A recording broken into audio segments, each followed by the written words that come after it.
Yun guys, no? At nagbibideo na naman tayo ngayon, no? At may sasabihin lang ako na words, na word of wisdom. Di ba? Ibig ko sabihin, ito talagang naisip ko lang to at talagang na-realize ko, no? Na ang isang tao talaga, ang ugali depende sa pakinabang sa'yo, no?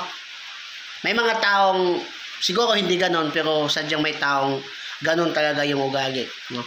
Depende ang kanyang ugali sa pakinabang nyo sa'yo, no? Ang tao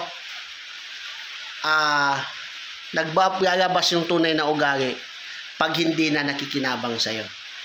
Yung tipong wala na siyang makuha sa'yo. Yung tipong hindi mo na siya nabibigyan. Diba? Pero once na nabigyan mo pa yan siya, no, kahit pangit ka, sabihin niya gwapo ka.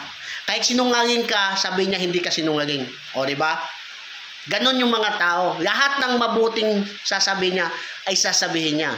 Pero pag hindi na siya nakikinabang sa'yo, sasabihin na niya, putang ina mo, mumurahin ka na niyan, kung ano na sinasabi. Ganyan kasi yung kilala ko, na naging kaibigan daw namin, na sugapa pala sa pera, at wala palang, alam niyo ba yung wala palang utang na loob, ganon, gusto niyo bang malaman kung sino yung kakilala ko na yon? Yun ang pangalan niya, Eric Matiga, isang security guard na ginawang puhunan yung anak sa social media. Ganon siya guys, kaya mag-ingat-ingat kayo dyan kay Eric Matiga. Mabait lang yan sa inyo pag may pakinabang kayo.